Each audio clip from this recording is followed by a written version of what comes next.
What poll do you think Nelson Mandela might have appeared on? Is it people who still don't see the funny side of the show Porridge? Sadly, no. Is it people who've never appeared on Through the Keyhole?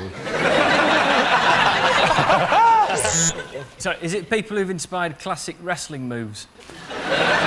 Is it a poll of people you can't really take the piss out of? He's got a funny voice, though. We can laugh at that, can't we? Well, you can, but if you've got any dignity or self-respect, you wouldn't. He's got a funny voice, though, hasn't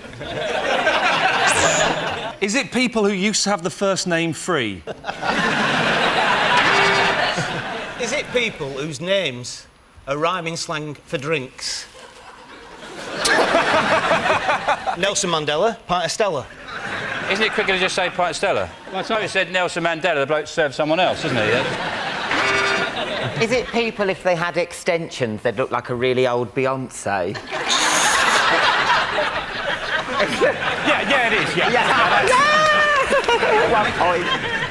OK, let's have a look at the next person. Is it a poll of people who've met Jerry Halliwell but had no idea who she was? Is it famous BMW drivers? Because I know Nelson, he bought one because he wanted the extra leg room, and you got one for the extra headroom. Has Hugh Grant got a lot of community centres named after him? Is that a possibility? Am I close? I mean, we're working here. You're not even helping us. You're kind of... We've touched along the right lines, but I'll show you someone else. Moira Stewart, Hugh Grant and Nelson Mandela. What poll do you think they might have appeared on? Is it people who can remember exactly where they were when Nelson Mandela was released from prison? Does she still read the news, Moira Stewart? Because I quite miss her. She gets a paper some days, yeah. She's a proper newsreader, though, isn't she? She's a journalist. Yeah. Right, as opposed to Kaplinsky. I hate... Natasha Kaplinsky, to me, looks like a businessman's wife, like a journalist. You know, I want my news read by someone who, if they entered a ballroom dancing competition, would definitely lose. Kaplinsky also sounds like a kind of maverick New York cop that doesn't play by the rules to me. Kaplinsky, put those donuts down and solve the case! Is it something to do with, like, mumbling? Because she mumbled, hello, I'm Moira Stewart. And he's like, hello, I'm English, and then Nelson sounds a bit as if he's still behind the brick wall. I would say no. You're along the right lines there, but I'll show you another one from here. At 74, Sean Connery now has a whole new range of gadgets. Pay attention, Bond. This isn't a normal bath. You can walk right in. I like the fact that Sean Connery couldn't pronounce the word arse. I think he's got a great voice for swearing. Push flaps. He does have an incredible ability with accent, Sean Connery. The end of... is it the end of Highlander 2? A very popular film, I'm sure. When he comes in at the end and says, hello, my name is Juan Carlos from Spain. No. Is it people who look like people out of Police Academy?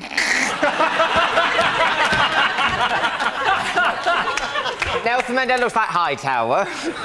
She looks like, it's the stick-up. Do you remember that one? And Hugh Grant's the one who makes those noises. Game over. And even though he's white and the man was black. Sadly, no. They've all got a really quite an attractive-ish accent that, you know... Moira. Yeah. Oh, good night. Wearing a gimp mask. Good night. You were going to eat your words, Alan Carr, because Dave Spikey, you're absolutely right. Oh.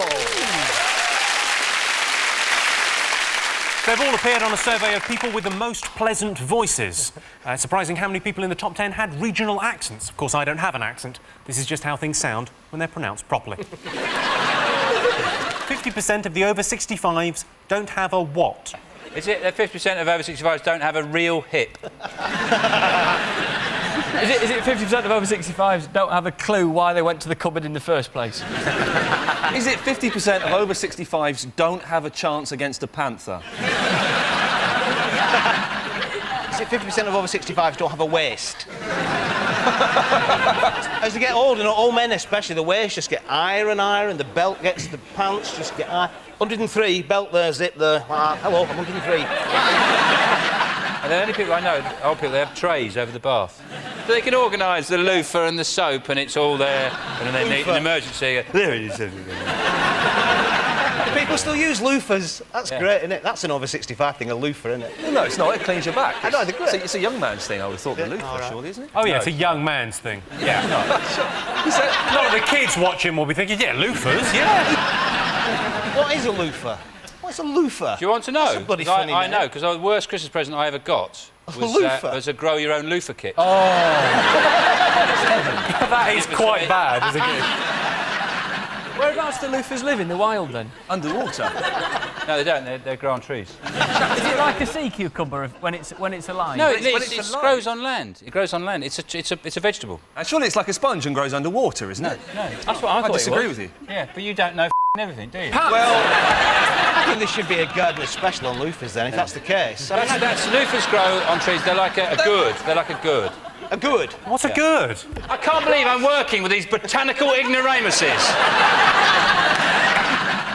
I've never seen a loofah tree. If there were loofah trees... Of course you haven't seen... Well, because they don't exist, that's why. If there were loofah trees, we'd know about them. They sound brilliant. The reason you haven't seen one is because old people have taken them. I'll give you a clue. It's sort of about companionship. Don't have a partner. Is it a best friend? Best friend is the right answer. This is from a survey featured in the Daily Mail, March 2005. 86% of bosses feel that what is a disadvantage in business? Is it 86% of bosses feel that speaking in riddles is a disadvantage in business? My first is in piano, but not in canoe. Would you like to invest in my shipping company, Jimmy? Yes, I would. It is in canoe, isn't it? It's like look at your face when you went... Greatest British Olympian. Is it that one with the tash? Fatima Whitbread. Is it Jeff Capes, the world's strongest man, and officially he still is, but he's so strong he's not allowed to enter anymore? You know the thing about Jeff Capes, really interesting thing about him, is he keeps budgies. And you just imagine all that strength, and but he can pick up a little budgie. And then go... He's had a checkered history, though, to be fair, Jeff. He used to work at the Yellow Pages factory, but he got sacked for destroying stock. Why do they put that world's strongest man thing on at Christmas? Filler. Brilliant. Well, it is, isn't it? It's load of and it, a man pulling a mobile home, and it, from there to there. Why do they have it on? A man lifting big round stone balls and they get heavier and he's got to put them up on a higher thing each time. That, to me, is genius. No, they're not strong, they're just fat. Aren't they? They're just obese, and they should be the world's fattest That's what they should say. This is Stephen Redgrave. Steve Redgrave is number 2. Is it Sebastian Coe? Yes, it is. Sebastian Coe. Well done. This one's from a YouGov survey from April this year. Top female sexual fantasy. Ian Lee. Is it? Yeah. Well done, mate. Apparently so. To be told they've got lovely boobs by a stranger. I don't know, a builder or something. They love it, don't they? Is it, like, just something very simple, like maybe a phone call 3 days later? Is it wearing a gimp mask and being pulled around on a chain like a dog? I mean, women aren't my strong points. Top female sexual fantasy. It's something romantic, It's something isn't it? kind of Yeah. nice. Is it like roses? I'm going to tell you, the top female sexual fantasy is sex with a regular partner. Well, ladies, I'm regular. Eat a lot of bran.